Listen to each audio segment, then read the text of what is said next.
All right. So this is our CCL-Houston chapter monthly meeting. And on the agenda this morning, this is Joe Garfunkel, our chapter leader. And before we get into the actual guest speaker portion, I would like to just have any introductions from any new members. Is anybody new on the call who has not been with us before? And would you like to introduce yourself? Hi, I'm Zach. Hey, Zach. Yeah, I was emailing, I think, Courtney and Jenny. So I'm interested in being a part of the team and seeing what I can do to help. Excellent. Thank you. So you'll be joining the Grass Tops team with Court then? I'm not sure which team I would be best suited for, but I am open to a variety of options. Very good. And thank you for joining. How about anyone else on the call that's new and joining for the first time? Yeah, I'm new also. I've just been in contact with a few people through email, and so this is my first meeting. I'm pretty excited to just get started. Well, thank you for joining. If you have any questions, you can stick around after, and we'll have we can have a quick chat as well. All right. So we have a special guest, Dr. Perkison. We'll get to Dr. Perkison in just a minute here. And then following our guest speaker, we'll go into our normal monthly calling campaign. We'll go through our miscellaneous topics, a few various items to go through. We'll go through our status reports. And then if we have time, we'll have some breakout sessions, excuse me. And then at the very end, we'll have a brief wrap up. So Court, would you like to do the introductions, please? Sure. Good morning, everyone. Thank you for joining our call. And thank you to Dr. Perkison for joining us this morning to talk about climate change and impacts on our health. Dr. Perkison attended Texas A&M and then UT Medical Branch at Galveston. He completed residencies at Baylor College of Medicine and UT Health School of Public Health.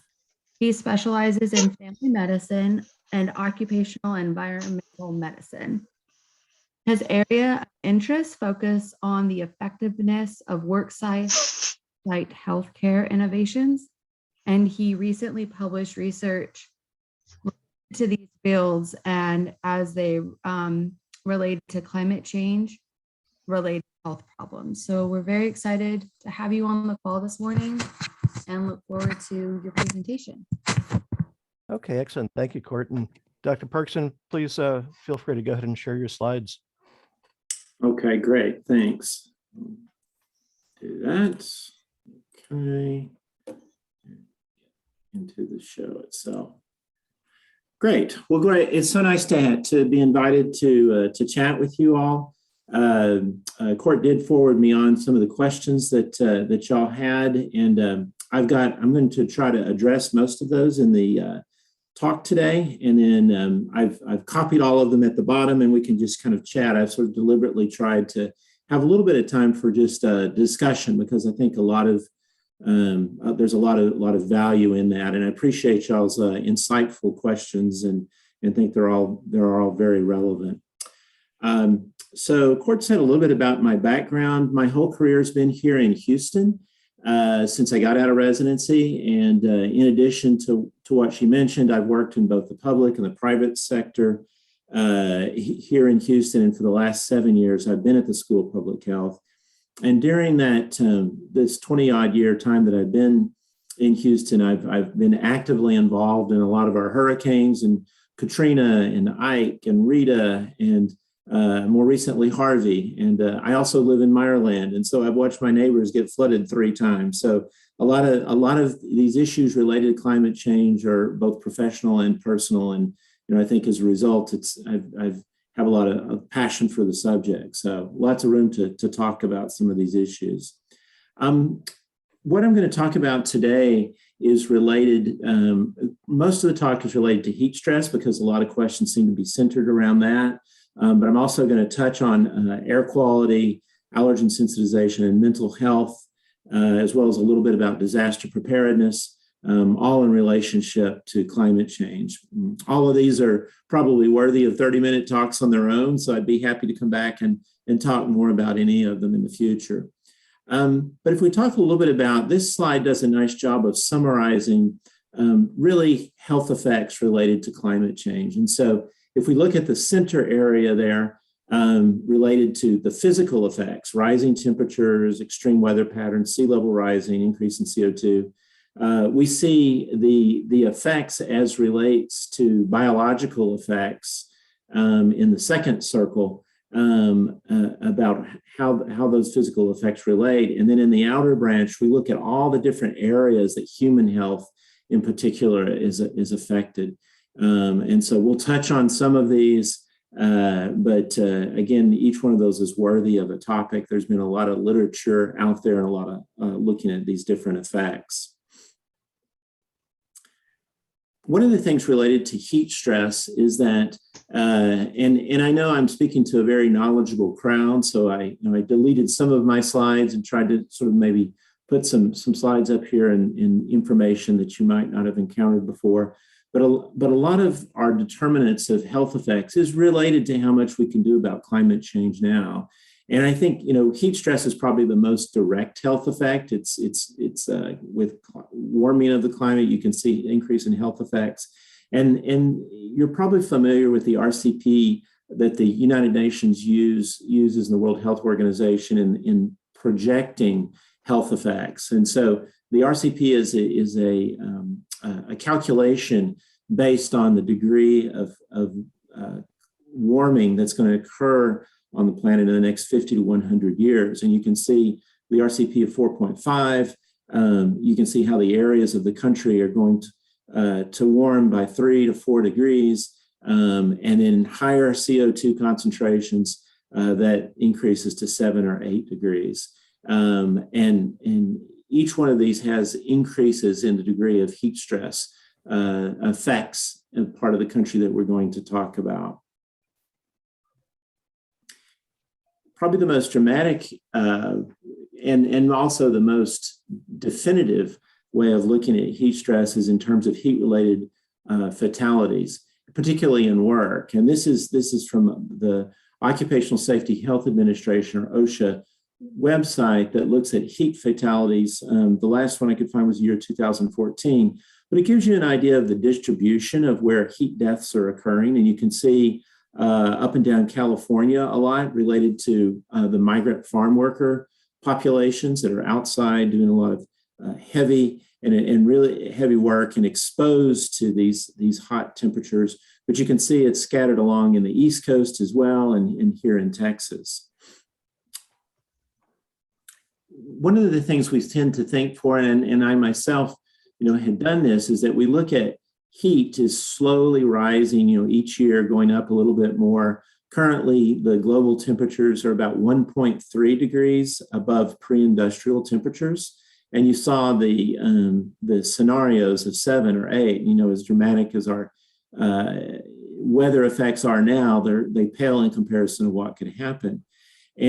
But one thing that's kind of been more obvious to us is more acute changes that are happening. And so in Texas, we saw the freeze that happened, over last year, and how that the decreased temperatures from the Arctic front dramatically lowered the temperatures. But this summer, we saw in the Seattle area what acute temperature increases can do, and informed what you probably saw in the news, what is known as a heat dome. And you can see in this slide sort of the pattern of the jet stream. That's the normal pattern of the jet stream, but you can see it is down in the tropics in the Pacific, and then comes up around the coast, up around Alaska, down and sort of surrounded the Seattle area in this heat dome for about a week. And the temperatures weren't just 1 or 2 degrees above normal. They were 20 or 30 degrees. Instead of 70, they were 110. And so the Seattle area was not prepared for that in any way, shape, or form for an acute area. And you can see on the right, these slides that look some of these heat shelters. There was up to 200 fatalities due to heat stress during that week. And then to also mention the biological effects, it was estimated that probably 1 billion marine organisms died during that week. A lot of those organisms were in the tidal zones that were particularly exposed and sort of melted the starfish. and bake the mussels in their shells. So, and of course, that what's not there is in addition to the ecological effects, what happened to the human populations there, and how did that affect the fishing? And I'm sure that the implications of that are not even known yet. But that, of course, we're not going to be able to deal with that soon. So there's an urgency that I don't think a lot of us had realized that is taking place in related to heat. And yes, I'm sorry, I said 200. I mean 800 deaths in the Northwest total. So if I back off a little bit to just talk strictly about what are the physiological, when you hear the term heat stress, what does that mean? And so really, heat stress, you can think of a stressor, the heat, and the physiological response. In medicine, we tend to think of a series of steps that one develops in response to heat. And so heat rashes, you'd actually develop a red rash, and then heat cramps, the muscles begin to cramp up, to contract in response to dehydration and also electrolyte imbalances, which leads to heat exhaustion, where your body is no longer able to compensate. It's beginning to not able to compensate for the effects of heat. And so you have a rapid heart rate initially as your heart's speeding up to kind of maintain the volume because you've lost all this fluid. And then the blood pressure actually begins to fall because the heart's no longer able to keep up with that. And then finally resulting in heat stroke, which is irreversible loss of the sweat glands. And you really can think of the sweat glands as its own organ system. And you begin to lose the ability to do that, where you're no longer able to compensate. And then some of the findings are, instead of pale sweating that you might see in heat exhaustion, you actually have dry skin in heat stroke because you're no longer able to perspire, which is our primary means of maintaining our body temperature. So in addition to what's actually happening with heat stress, there are a number of different conditions which, as you might expect, will influence that. And a lot of those are some of the health issues that we're dealing with in 2022 with an older population. So advanced age, you just simply don't perspire as well. Previous heat-related illnesses, that's sort of if we get back to the Seattle case from this summer. People were used to 70-degree temperatures, and all of a sudden they were having to deal with 120-degree temperatures. They were not acclimated, and acclimation is very much an important part of heat stress, or dealing with it. The temperature and the humidity have a lot to do with it, and we'll talk a little bit later about that with the heat index, how much sun's being exposed, and you can kind of go through the list here of looking at some of these different issues.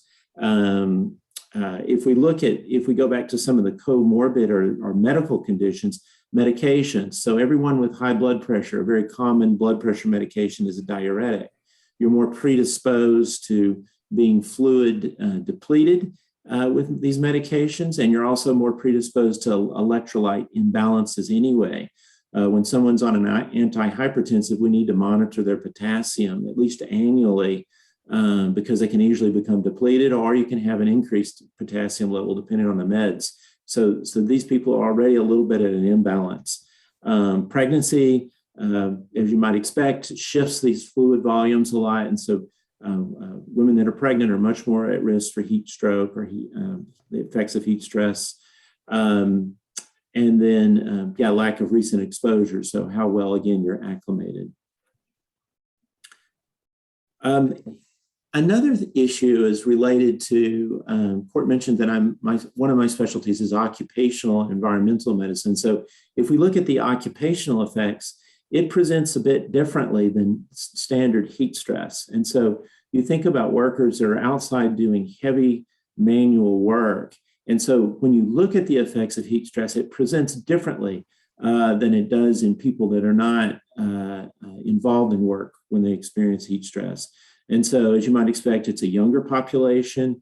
They don't have those comorbid conditions that I mentioned. It's involving strenuous exercise. And if we look at the prevailing weather, so you can have heat effects, you can have heat exhaustion or heat stroke in not so severe conditions. You can very much experience heat exhaustion in the temperatures in the 90s.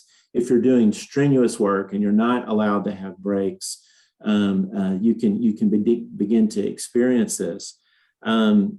Rhabdomyolysis is the process. I mentioned the muscles are very much affected during the effects of heat stress, and they begin to break down if they're not properly hydrated with your vascular system, and they break down protein, and creatinine is one of the ones we measure. And if you have enough protein breakdown, it can actually affect the kidneys, and they begin to stop working. And there is a new medical diagnosis that's being made primarily among sugarcane workers in Central America. That's acute renal failure that's found in young males that are out working. And there may be some other factors in addition to just temperature. We haven't quite sorted it all out, but that does seem to play definitely a role in it, is what's causing it. But you can see that. And so in addition to the effects of heat stress, if they survive that episode, then acute renal failure is much more common, partially as a result of this rhabdomyolysis. And so you have young people that are on dialysis for the rest of their life. One of the questions that I saw was, are companies doing anything about heat stress right now? And I can say that, yes, they are, particularly in Houston, and they've got a history of doing that. So there are mechanisms in place. I had worked at Shell for 5 years as part of my career, and there are mechanisms in place with a big company like that when the temperature or the heat index reaches a certain temperature, heat stress activation measures are put in place. So you can look. The heat index is a mixture of a combination of the humidity and the temperature. And if you look on this graph, you can see that as the humidity goes up, for a given temperature, you're going to reach a danger level sooner based on the humidity. And so Houston's hot and humid. And so it doesn't take long to reach that. Usually in the summer, it's not uncommon for it to be 100% humidity. So if you go from the yellow increasing level to the red levels, you'll have these different action threshold levels that are reached. And so some early ones are putting water coolers out. There has to be a water cooler at the work site. At a different action level, you have to have a buddy system where you have to be in visual sight with another person. And I know that was mentioned in that article that you all had forwarded to me. And so one of the things with heat stress is, I didn't talk about it much earlier, but it is the mental effects that happen with heat exhaustion. You get confused, you get disoriented. And so one of the issues is, a lot of times people aren't aware that they're experiencing the early signs of heat exhaustion. So this buddy system sort of helps look for that. And then they have health and safety people that go out and monitor the area and make sure somebody's not out somewhere becoming more heat exhausted without them being aware of it. And finally, at the higher temperatures, there's actually mandatory rest breaks that people have to have. They can't work in certain heat indexes for a given amount of time. So these things are in place.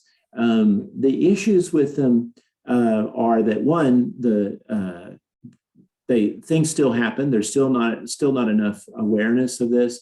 But as you get into smaller companies, they don't have the health and safety structure built into it, and so a lot of workers are susceptible to this. So these plans are not necessarily always in place.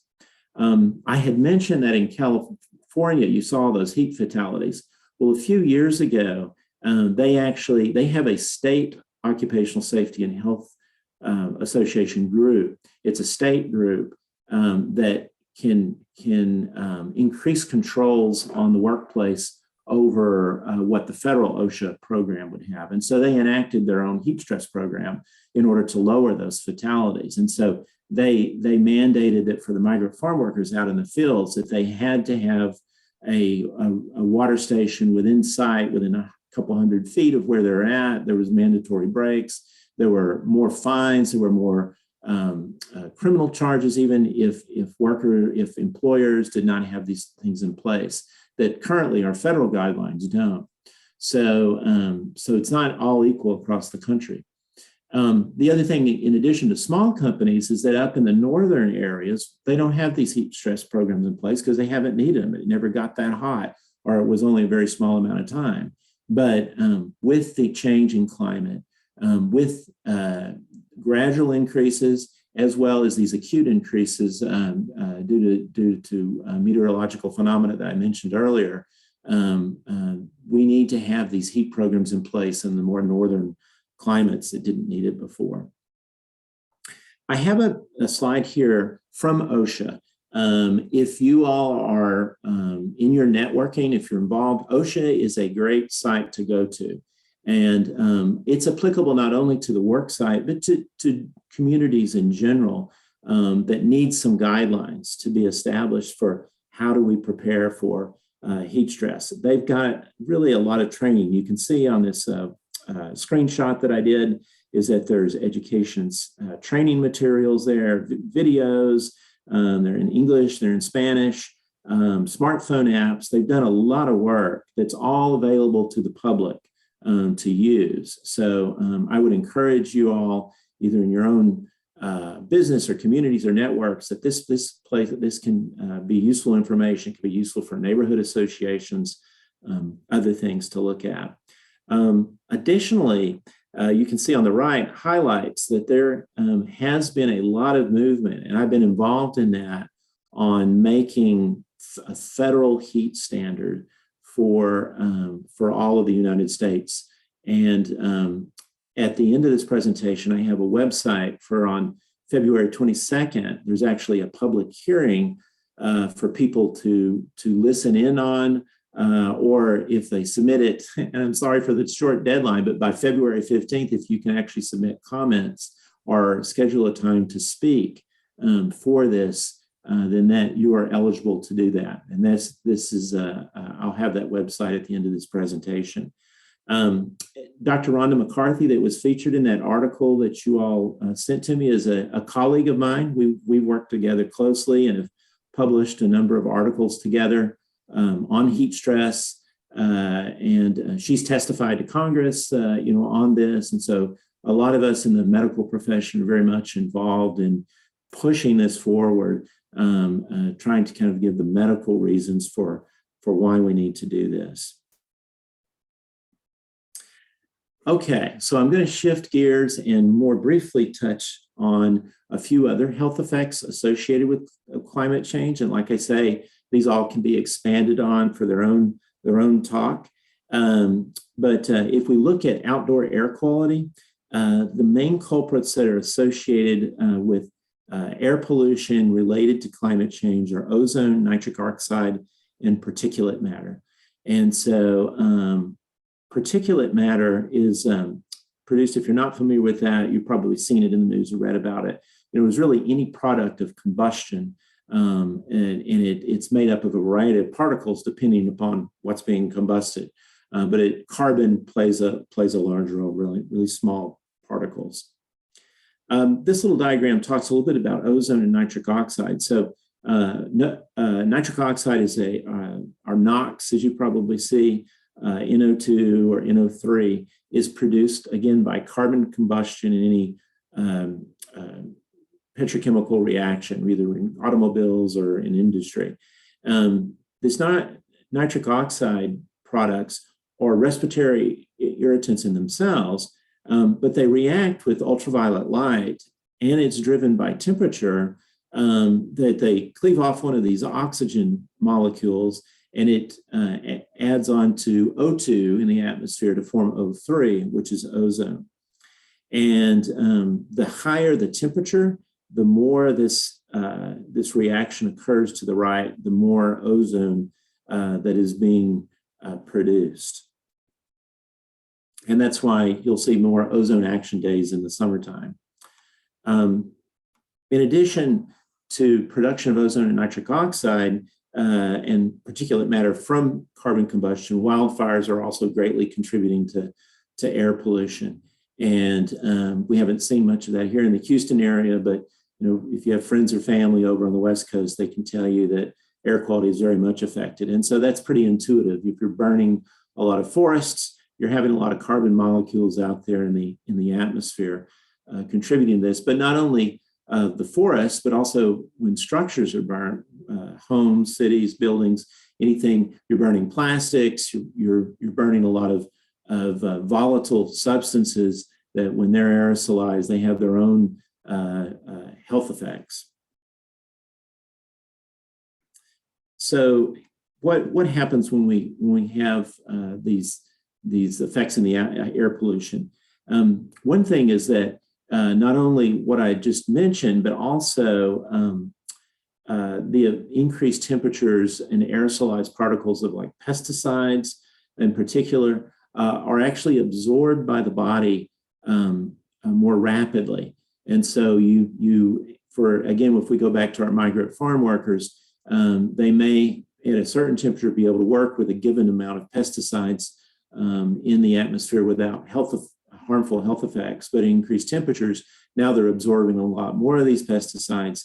And so you begin to have some of the side effects associated with them, which we can talk about that, but there's a variety of effects on the cardiac system, vascular system, long-term effects, the neurological system, as well as being linked to cancer.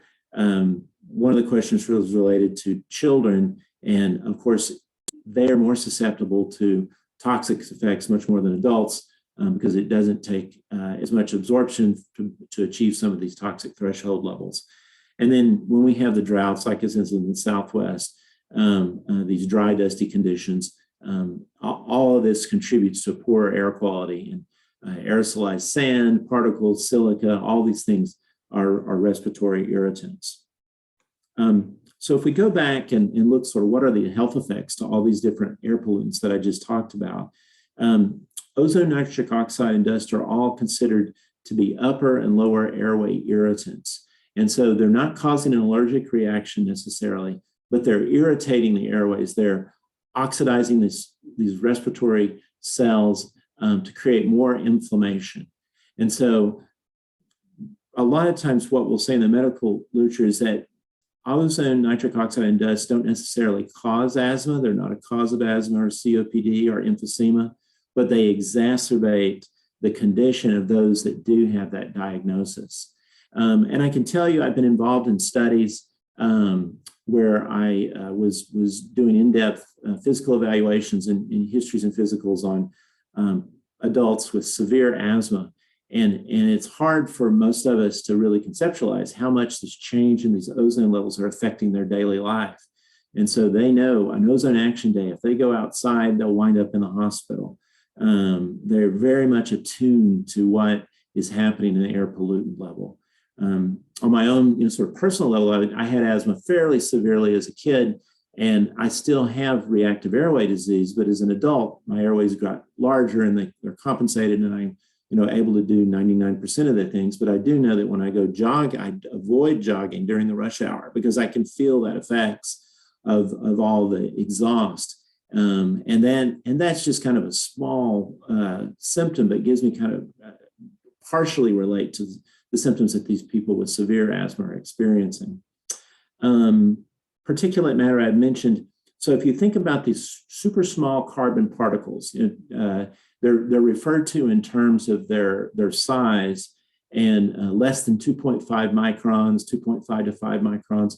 The very smallest particles are they go down into the respiratory tract, and they actually go down into the alveoli, the air sacs of the lungs. They pass through into the bloodstream, and they are linked to cardiovascular disease, so that when particulate matter concentrations go up, there's actually an increased rate seen in heart attacks and strokes, and sort of acutely. And in one of the models, it's thought that these carbon particles actually implanted in the arterial walls. They go into the bloodstream, are planted, and they set up an inflammatory reaction, much like what we talk about when we talk about LDL cholesterol implanting in the arterial walls and building up scarring or plaque or atherosclerosis. And so you can see the same process. And especially when air quality was worse in the 50s and 60s, there's a few cases. In 1952 was the case of the London fog, when temperature conditions were just right, where all the soot and everything from the city was just stayed there in the city. You could barely see anything, and then they had just sort of this dramatic increase in heart attacks and strokes and emergency room visits, which has been replicated in other events. Now it's not as dramatic, but it's still a factor. It's still out there. And then long term, it's been linked to lung cancer even, as well as exacerbating the COPD and the asthma in the respiratory tract, as I mentioned. And then I'm going to switch to flooding here, something that we're all familiar with here in Houston, if you've lived here for very long. And you may, if you're not familiar with it, NOAA, the National Oceanic Organization, has got a nice website. It's called the National Storm Surge Hazard Maps. And you could go to any area in the country and you can look and see what would the effects of a particular storm have in a particular area. And so you can see these tabs, category 1 through 5 hurricanes. What would that look like in Galveston? And so you can see how high off the ground one would need to be in order to prevent effects from the storm surge. So I've got a screenshot here of Galveston Bay if the category 5 hurricane went up just the right way up Galveston, you can see that all that area in red, you'd need to be 9 feet off the ground in order to be protected from the effects of a storm surge. And you can kind of see as you go up into the Houston area, it really follows kind of along the tributaries, which are exactly kind of the areas that were affected by Harvey. But in addition, you can see what even more dramatic surge, which Harvey was flooding, but this is a surge, how that would affect all that ship channel area. And honestly, if a hurricane hits us just right, similar to what Ida did this summer in the Lake Charles area, if it went up the bay just in the right way, it would be one of the worst probably natural disasters in history. And I don't exaggerate if all those oil refineries were affected in such a way that they weren't able to compensate for this rapid surge. And which is why I think the discussions on the Ike Dike and others is very much a discussion that we need to have. We need to think about it because every summer we're at risk for this happening again. So in addition, after the storm, you have a number of different effects. And I did a study on this with the Hurricane Harvey group. With Harvey, after the storm, my group with the School of Public Health, we were able to come up, we had kits that we came up with of N95 masks, gloves, and instructions in English and Spanish on how to remediate people's homes safely with the right personal protective equipment. And then we called them back 6 months later to see how they were doing, both in terms of health effects and remediating the flood. And again, I'd be happy to come back and talk about that study in more detail. But in general, what's kind of known is that when you have sheetrock that gets wet in warm, moist, humid conditions, they love that. That's like candy for mold, and it grows very rapidly. And associated with mold is primarily allergic effects on the respiratory system, different than the irritant effects. And so people can develop severe allergic reactions. In a high enough mold concentration, any of us will develop respiratory inflammation. Sheetrock is an irritant. So you're tearing out sheetrock, you've got all this stuff, talc, calcite, mica, all these things are respiratory irritants. As well as when you've lost power, we all have seen in the news the effects of gas generators and carbon monoxide poisoning when gas generators aren't placed in the right location. But even at lower levels, again, can exacerbate underlying cardiac disease as well. And then water exposures. if you when you have all these water treatment plants that shut down and they just stop working, bad things happen to get in the water. And so I've listed just a few things: GI illnesses related, Shigella, E. coli, skin infections. All these bacteria are really in the water, as well as aerosolized waterborne diseases like Legionnaire's disease or Legionella leptospirosis. Water sitting around, we all know when it sits around, you have mosquitoes breed, and then there's a number of different viral illnesses associated with that. And then chemical exposures. Having worked in the oil and gas industry during Ike, I was very aware that when you have these floods that the oil and gas companies have to shut down for a period of time and then start back up. And that whole process is not pretty in terms of air pollution, water pollution that is resulting from it. There was also a question about mental health. And just to mention that, yes, there has been a lot of research on mental health related to after disasters. And the ones I'm most familiar with is related to flooding. And the ones most studied would be Katrina and Hurricane Sandy up in New York, and now Harvey, and has been shown increased diagnoses of anxiety disorder and depression, PTSD, particularly among emergency responders that are having to be out there in the middle of these storms. And then the graph on the right looks at mental health in terms of the individual, what I just mentioned, some of these mental health issues, but also just looking at it on a community-wide basis. And that when you have a disruption in all these systems, as you might expect, you'll see an increase in violent crimes, lack of social stability. Communities kind of fall apart; they're disrupted, and tend to just not have the cohesion that they once did. Similar to heat stress, the ones most vulnerable to the effects of mental health issues are those elderly and people with comorbid conditions. Additionally, psychotropic medications often affect your ability to deal with heat stress, so they're particularly susceptible. And then the issues of substance abuse, which will exacerbate that in areas that have been flooded, and now they're more susceptible to the effects of heat stress as well. Disaster preparedness is something in the medical field that we're working hard on, and also in the public health community, and being prepared, being resilient. The county is looking at this in a lot of ways, but you as a public group, advocacy group, very much play a role in this. And I think giving feedback to companies, to the public health agencies, Harris County and city, that you support this initiative, that you want these services to be out there, very much help to drive this forward. At this point, I'm going to, in the last 5 minutes I've got of the talk, really is just a list of resources that I'm going to touch on briefly, and then I just want a few minutes to be able to pause for questions. But FEMA has got free training that's available on site. It's very good. It's very relevant to people, but you can take some of these things to prepare your own communities for disaster responses. You all are probably very familiar with this, but the IPCC reports, the last one coming out just last year, are very informative and can give graphs on projections for global warming. Health issues that you may not be aware of, simply Red Cross training and getting your community trained in Red Cross for these post-disaster events are important. In addition to that, there's resiliency training, being able to deal with kind of the mental health, the financial health, all this is a training that's available.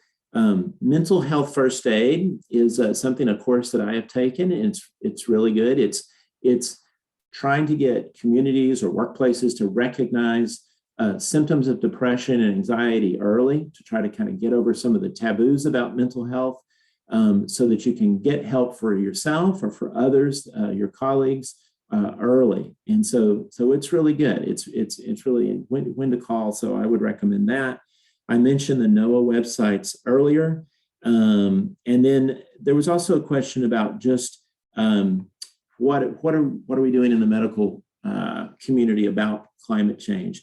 As you may know, the healthcare industry is a large carbon footprint in the United States, primarily because it's just a large footprint period with a lot of people working in it. But there are a lot of groups that are working to reduce that carbon footprint. And I've had some websites here that talk about that. Practice Green Health is a big one that I've got listed here.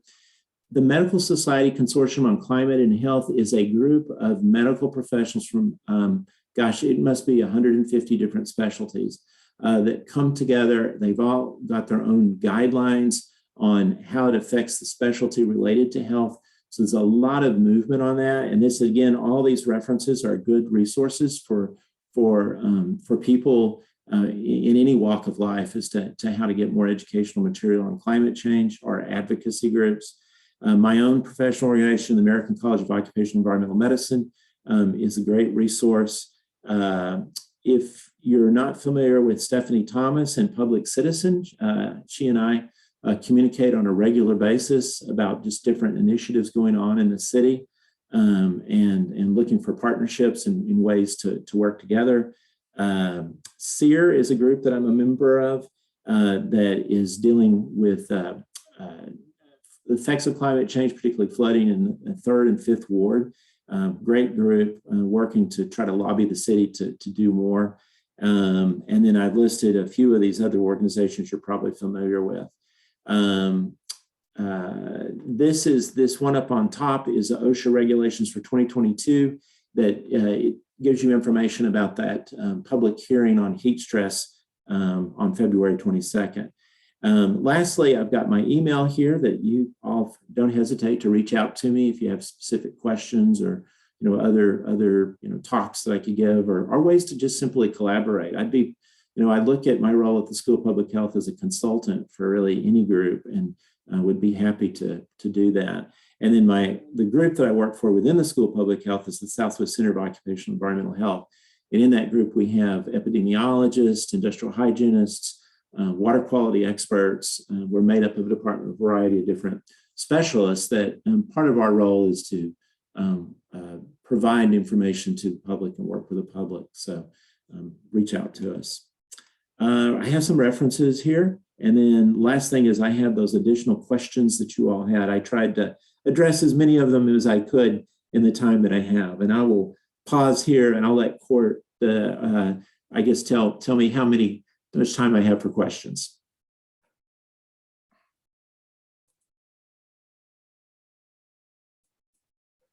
I think we could spend about 5 minutes for discussion and questions.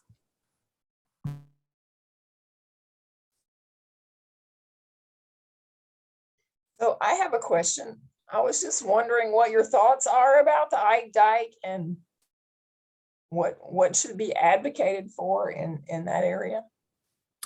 Yeah, it's a tough question. I know it's a pretty controversial issue, and one of the questions is, why did I get into this field? And one of them is I just have a love of biology and ecology and the environment, and I like hiking, and so the ecological diversity is incredibly important to me. And I know there's a lot of concerns about the Ike Dike, how that would affect the Galveston ecology ecosystem, really, if you will, if that's in place. And I have no doubt that it would affect it. I think my own thought is we should try to take those into account as best we can. But I think there's some of the proposals that are out there that sound reasonable enough that they're taking into account some of the ecosystems aspect of it. Because I can tell you that the flip side of it is, if all the petrochemical industry was destroyed and you had effects of water quality, it would make the whole place a desert. And so I think I'm in favor of it with a very kind of conscientious and move forward as fast as they can, because the alternative is just not good, and it's a much worse consequence than not building anything at all. This is Joe. I have a question.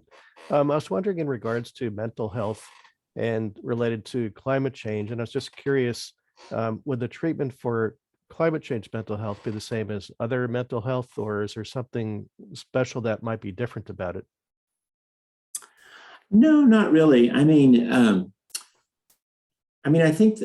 the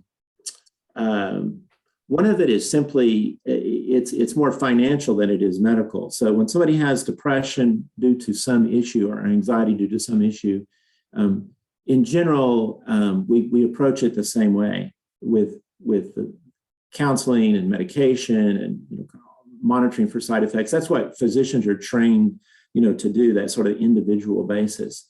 But the economic part of it is getting the coding to be able to code for that. So for insurance companies to actually reimburse the provider for providing that, because if you don't code something, mental stress related to climate change, and you code that, then the insurance company will not pay for it, and then the patient winds up paying for it. It does open up a Pandora's box, because I could probably make the argument that all of us are under some kind of level of anxiety from living here in this hurricane-prone area that's getting worse. So you have to have sort of pragmatic, thoughts about how you do that. So a lot of it's is really kind of health systems rather than individual health treatment. Thank you. Sure.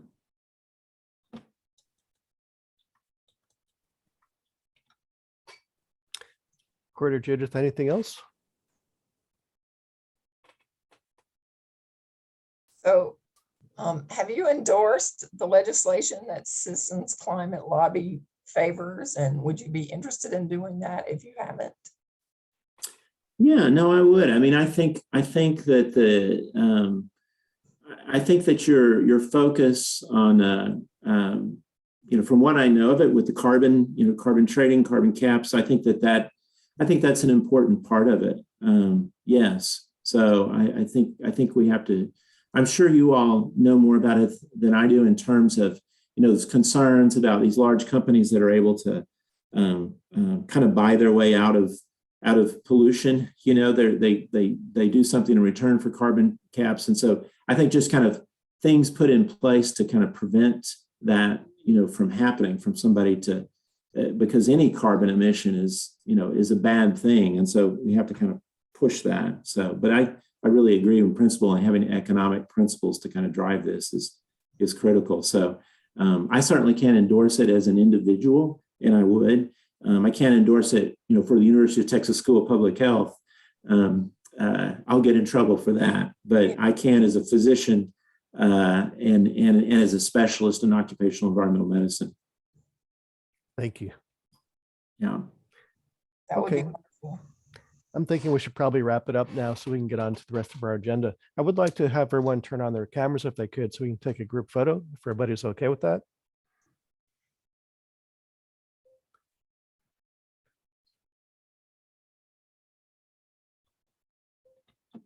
Let me try one more time, sorry. Okay, let me just check. Yeah, perfect. Got a really great photo. And thank you so much, Dr. Parkinson. One more time, thank you for joining us. You're welcome to stay on if you'd like, or just drop off. Okay, thank you so much. Really enjoyed it. Don't hesitate to reach out to me if you guys have other questions. Thank you. Thank you. Thanks.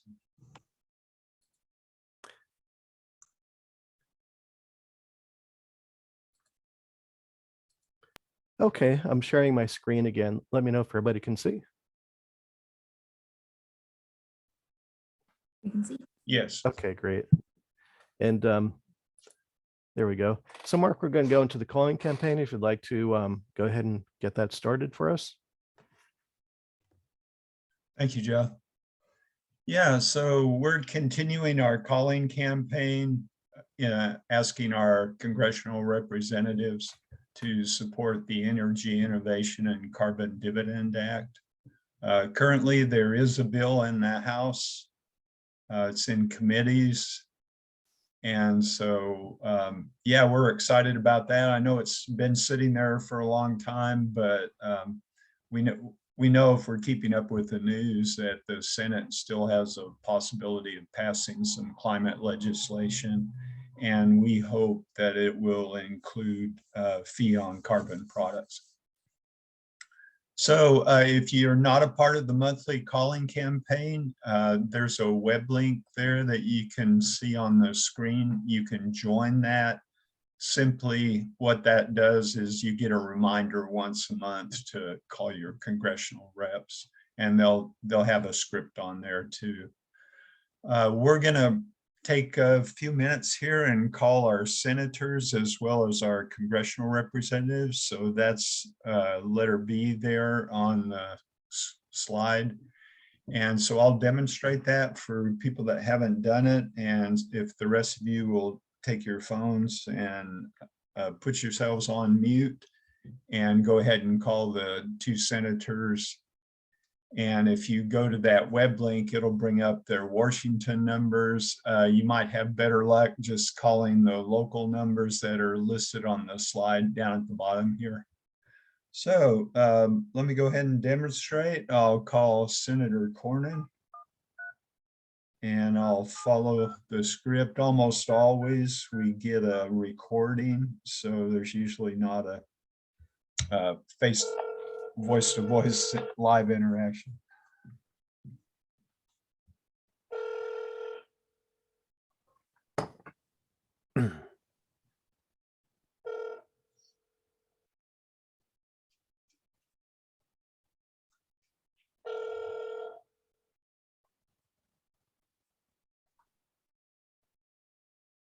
Thank you for calling the Office of United States Senator John Cornyn. Our regular office hours are Monday through Thursday, 8:30 a.m. to 5:30 p.m. and Fridays, 8:30 a.m. to 5 p.m.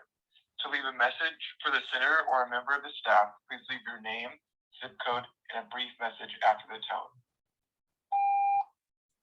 Hello, Senator Cornyn. My name is Mark Harrinan. I live in 77080 zip code in Houston. And I'm calling to urge you to support a federal carbon price. And the benefit of that would be for US businesses avoiding having to pay a European border tariff. And that would help the businesses in our country remain competitive on the international level. Thank you for considering this. Yeah, so that's it. I'm going to call Senator Cruz.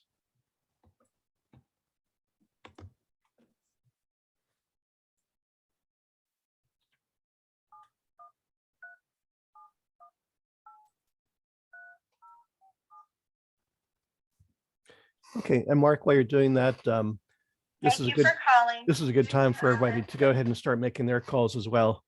And please put yourselves on mute. I'd like to leave a message for Senator Cruz.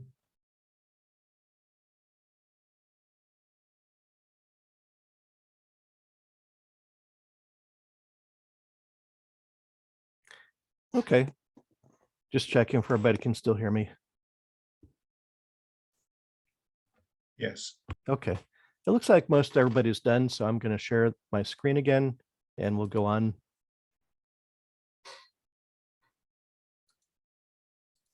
And thank you for making those calls. Really appreciate it. Okay, so now we're into the what I call the miscellaneous topics section. And one thing that I like to do is to put all of the web links that are here in our slide deck into the chat window, so everybody has all of those links. And I'm going ahead to put all of them in right now. There's a whole bunch of them, and I've labeled what each one is.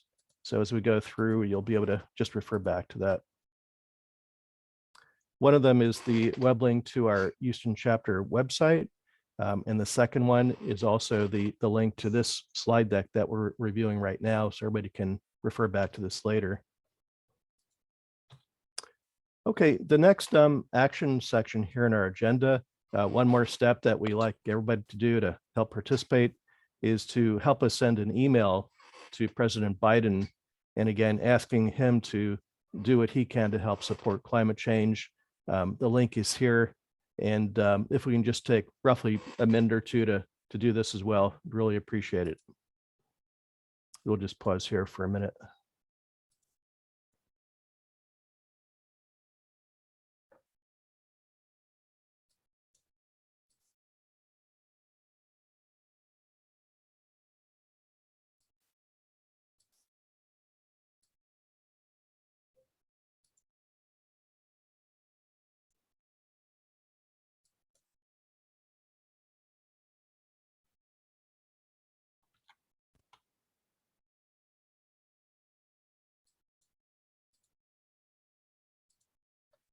All right, I'm going to continue on.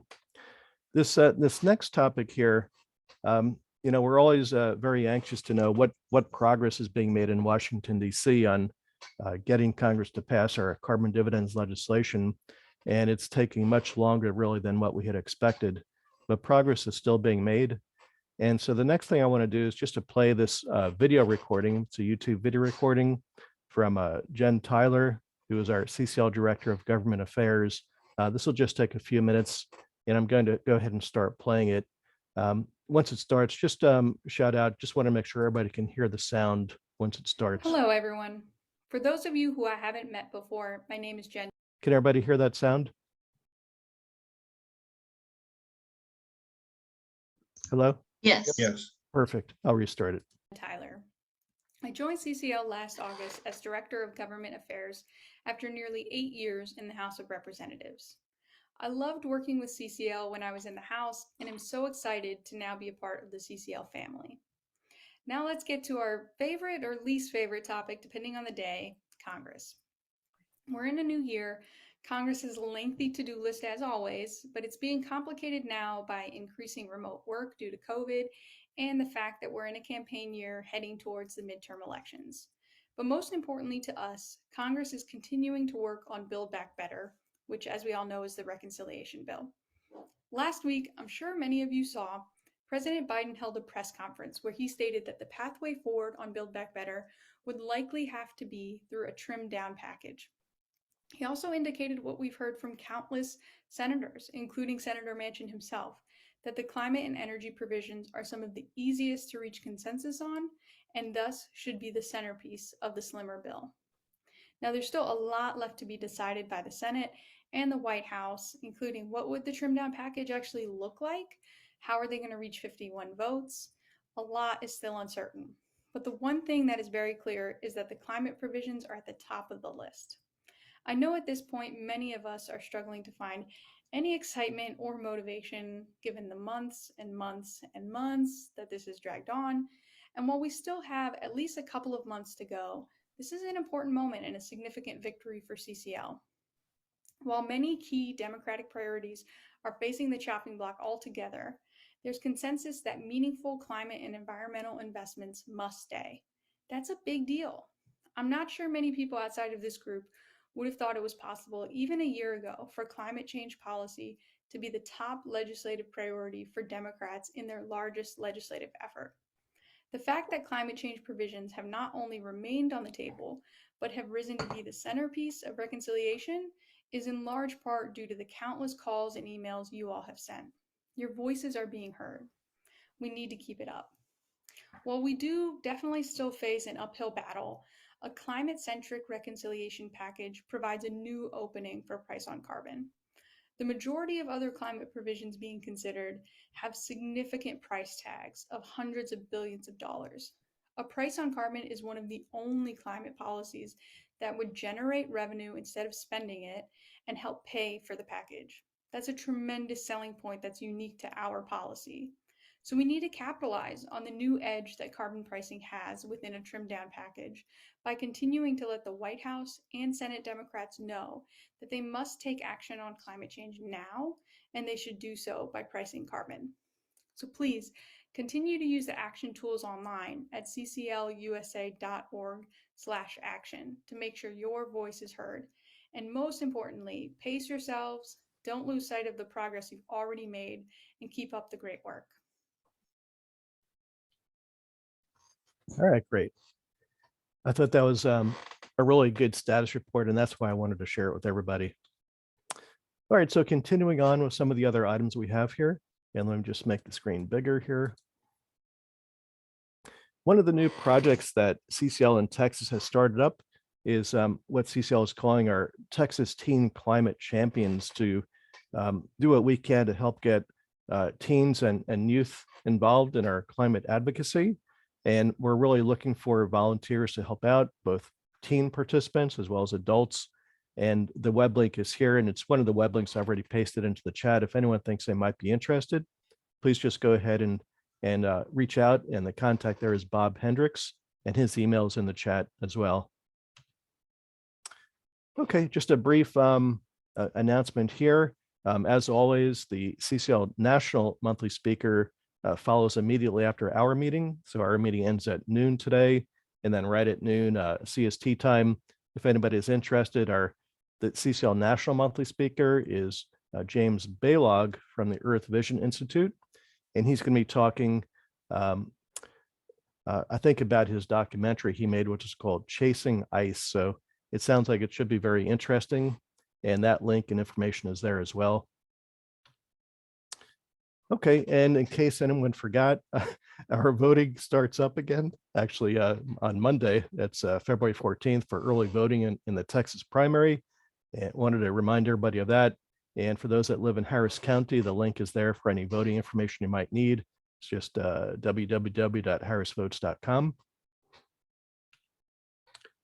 And here is a new action section. This is brand new. We've never had this before. What we've done here is that, many people have asked us, well, in addition to just making phone calls and sending emails, what other really concrete action steps can we take? Because we all want to do something. And so we compiled a preliminary kind of a draft list. And so we want to share that now. So I believe I've already put this in the chat window also, but I'm going to just put it there one more time so everybody has access to that.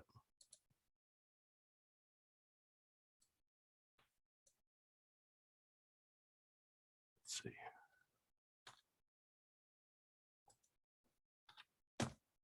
It's this one that I just added. And I'm going to ask everyone to go ahead and click on that link in just a minute. But first, I'm going to bring it up and show you what this is all about. So this is asking for you to enter your email address and your first and last name. And then we can read through all of the actions we've listed here. And you can just check off and indicate which ones you might be interested in participating in. And I'll just highlight a few of them. And to make it fun, we've assigned a certain number of points to each activity that you sign up for. So for example, this is showing the very first one on the list coming up. Well, this is actually today, right? This is our monthly February meeting. For those that have attended today, you can click that off and you get 5 CCL points. And then the next one coming up, February 26th, is a tree planting project at the Port of Houston, which should be a lot of fun. And so once everybody submits that, we're going to look through it. And if anyone has questions, fill in your questions here at the bottom and just click on submit, and we'll be able to get back to you with your contact information. So we'd like to just pause here for a minute or two and give folks a chance to fill that out. Looks like most folks have filled that out. So I'm going to share again and continue on. If you haven't finished, just you can fill that out, finish it after the meeting.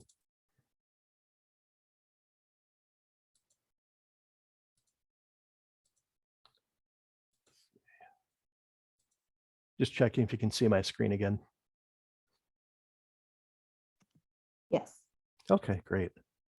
Okay, so now we're going to move into our status section of the agenda. John Segrin is not here today, was not able to attend.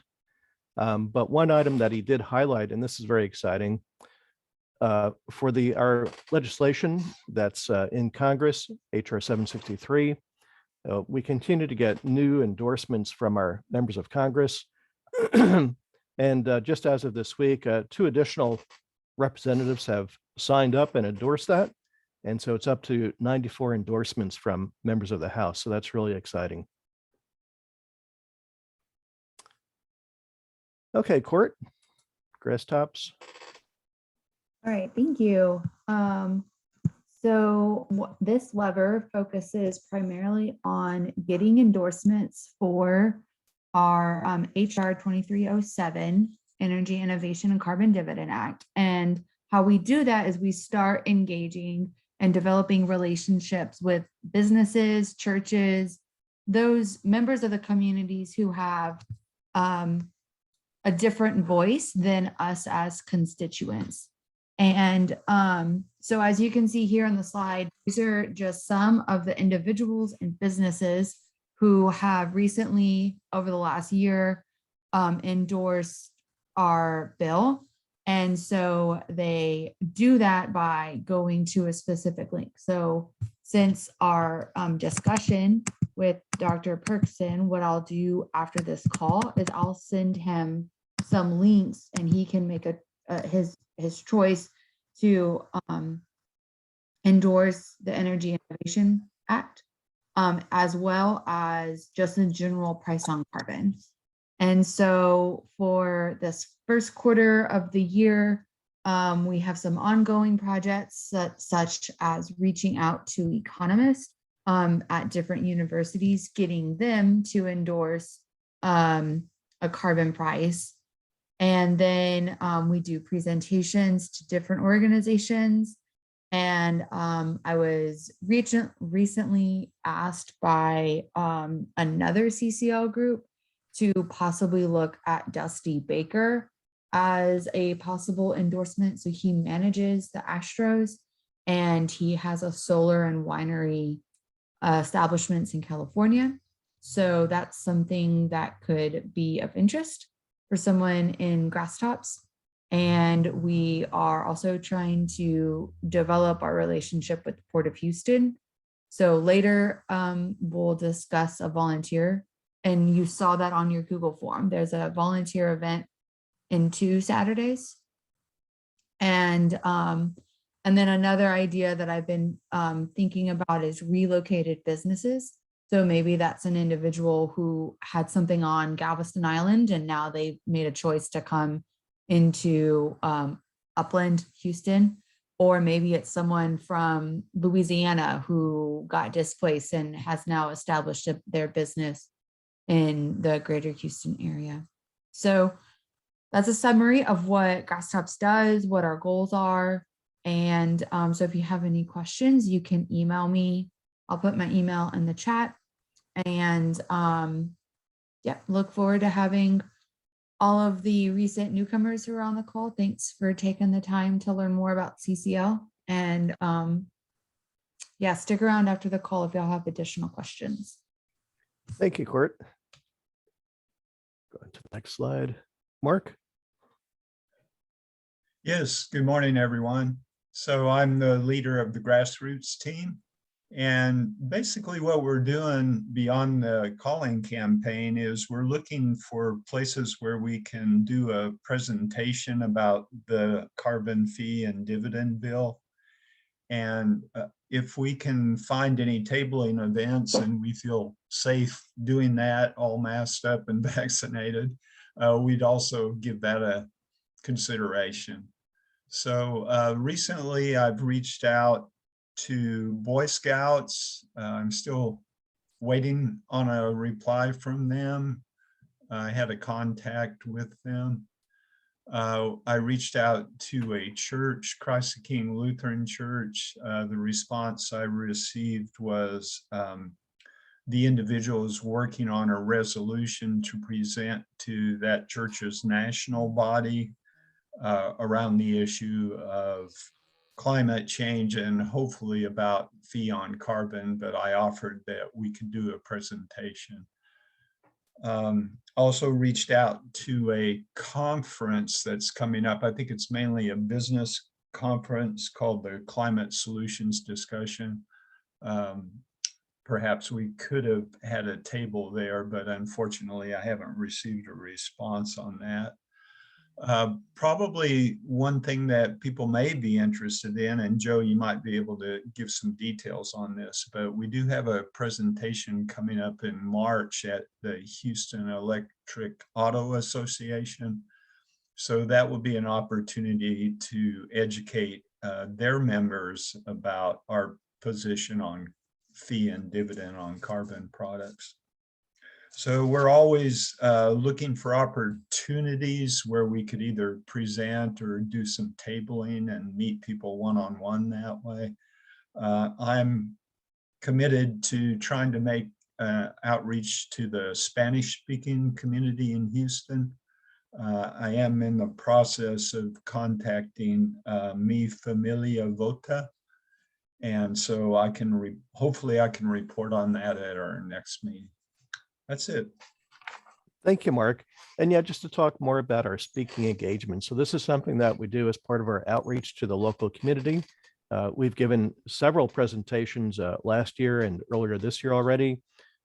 including speaking to groups of high school students. A lot of them have environmental clubs, and we've been invited to several of those.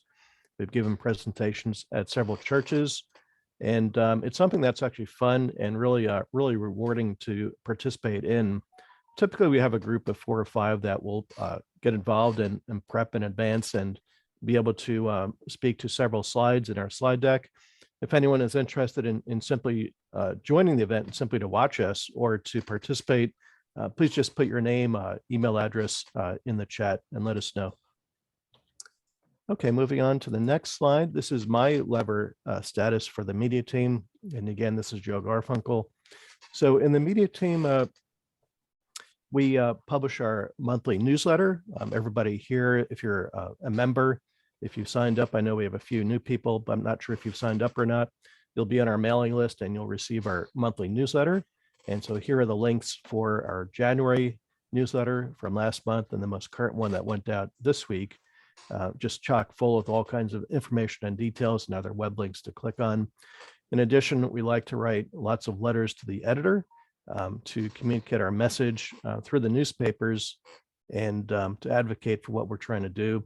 Here are 2 letters to the editor that I had submitted, one back in January, another one in early February on topics related to climate change. Another thing we do from the media team, we're very active on our social media. And so I always like to copy and paste in some samples of what's going out in our CCL. I'm sorry, on our CCL Twitter account, which is called @CCL-Houston. Just interesting stuff. On the left one, I wanted to point out that I was highlighting here a report that was published by the Texas Sierra Club. What they do is they evaluate the voting records of all of the Texas state senators and the Texas state representatives and evaluate their votes based on how that impacted conservation and the environment. And they rank each representative and senator on that. And so when I looked at that recently, I wanted to send thank yous to all of those members that are in the top tier of voting in favor of conservation and environmental issues. And so this was one of the tweets that went out thanking some of the senators. Several more tweets are still going out right now and early next week to thank everybody that really voted in that top tier. So I thought that was something important to do, to thank people for their efforts and to just communicate that as well. On the right one, frequently we have tweets going out to our governor. We have tweets going out to, for example, Senator Cornyn. You'll see one of those just talking about what's going on to help our environment. And this one is talking specifically about green hydrogen, creating ammonia. And this is a story about a new green hydrogen ammonia plant that's going to be built in Louisiana. So, hey, I'm pointing out, hey, Governor Abbott, it'd be great to bring these new jobs to Texas and build green hydrogen ammonia here in Texas, right? A couple more here. Again, on the left, another one to Senator Cornyn, pointing out that China is well ahead of the US in developing renewable energy, highlighting that. And this is pointing to a story about, it's called World's Largest Green Hydrogen Project with 150 megawatt electrolyzer brought online in China. So, hey, they're doing it, why can't we? On the right side, I also frequently send out tweets to HISD. We want them to electrify their buses. So this was a story, you can see the headline in the bottom right corner, talking about New York City. And it says, first electric school bus in New York City is an EV, electric vehicle conversion. And that's a big deal. So at the top of my tweet here, it says, seems like it should work for HISD also. Let's get on it, right? On the left side here, a way for all of us to help save money and help the climate. Replace your old light bulbs with new energy efficient light bulbs. It's good for everybody. It's a win-win. On the right here, it's pointing out how Tesla just unveiled their giant megapack battery project in Texas. And that's used to help stabilize our electric grid, as well as a substitute for what are called peaker plants for when we're running out of electricity, they activate, other plants activate that burn either coal or natural gas. And this replaces coal and natural gas peaker plants with the ability to provide clean battery electricity. Several others, I don't want to spend a lot of time going through each of these, but they're all out there on @CCL-Houston for those that have Twitter accounts. And please go ahead and get out there and like these and follow us if you're not already following us. On the left side, another LTE that was published. On the right side, pointing out offshore wind development. Oh, this is a really interesting one. It says world's biggest offshore wind developers eyeing Louisiana for Gulf's first turbines. And then in quote, Texas has stronger winds, but Louisiana offers more political support. Hey, Governor Abbott, maybe you can bring these new renewable energy jobs to Texas, right? On the bottom left, I really enjoyed putting this one out there. There's a cartoon there. There's a climate summit going on, and there's a man standing up and saying, "Hey, what if all this is a big hoax, and we create a better world for nothing?" That's one of my favorites. So, yeah, get out there on Twitter if you're not there already. Okay, and Jenny, you want to go ahead and present Dory's slide? Yeah, so Dory and Mark and I have basically continued to work on our efforts for initial outreach to new members. And we've been able to have a lot of meaningful conversations with a lot of these people who, some of them have come from kind of environmental or science backgrounds, but a lot of them have also just been more interested in getting involved locally with like volunteering opportunities or just being more active in the climate space. So I've been able to talk to a few people who, want to get more involved specifically with different kind of lever groups. So that's been great to hear as well. And I saw a few people who I also contacted on the meeting today. So happy to have you guys here. And as kind of Joe and Court mentioned earlier, we're pretty excited for our Port of Houston tree planting event later this month on February 26th. So yeah, if you go ahead and click on that link there, I think it'll take you to a sign up form where you have to fill out a waiver. And yeah, thank you, Joe, for the link. So I think it's from 9 a.m. to 12 p.m. in the morning, and we're going to be doing this project in lieu of our monthly meetup. But if you guys can make it out, we would love to see you there. And yeah, that's pretty much all I had for our slide. Thank you, Jenny. Appreciate it. No problem. Okay, this is typically where if we have time remaining, we'll go into separate breakout sessions, but we don't have time. We have only 3 minutes left. And so I'm going to stop sharing so I can see everybody and just open it up for any discussion. We covered many topics on here, talking about really a whole smorgasbord of different things. If anyone has any particular questions about any events or just any general comments, feedback, please jump in.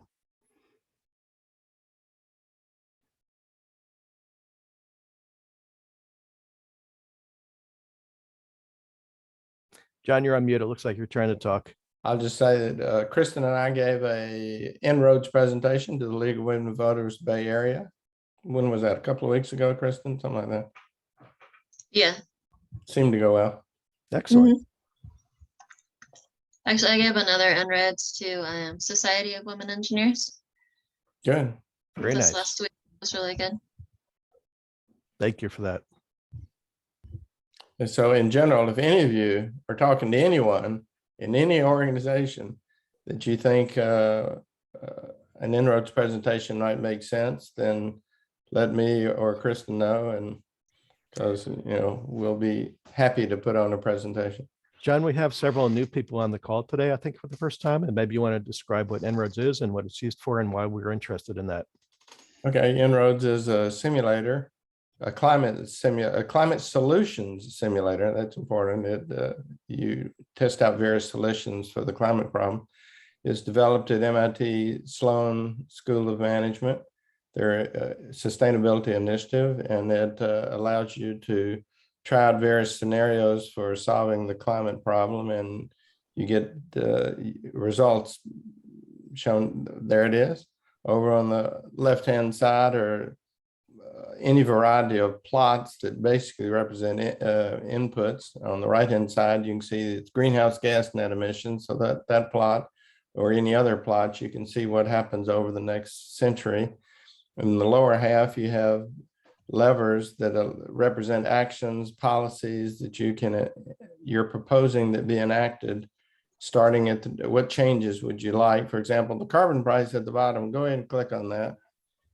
Joe, click on there you go. And if you use their maximum presentation of a carbon price, what we would do in our bill is actually a little even better than this. But you can see that it has a big effect. And that's why carbon price, along with the various other policies represented by the other sliders, really should allow us to avoid the worst of the climate. I'm not going to say that we can get to 1.5 degrees right now. The goal is 1.5 degrees, or at least 2 degrees. With the carbon price, you can do 2.6 degrees. Thank you, John. We're kind of running out of time here, and I want to wrap it up really quick. And thank you, Christian, for sharing that. What I do want to mention before we end the call, for those that saw the most recent monthly newsletter that went out this week, towards the bottom of that, it has the link to the video recording of last month's meeting, where we had a whole presentation from Christian on En-ROADS and what it does. And that was an excellent discussion we had. So I strongly recommend everyone to go back and refer to the monthly newsletter to see a whole lot more details on that. So I want to thank everybody for joining. Really appreciate it. And hope you guys have a really good weekend. Thank you. Thank you. Bye, everybody.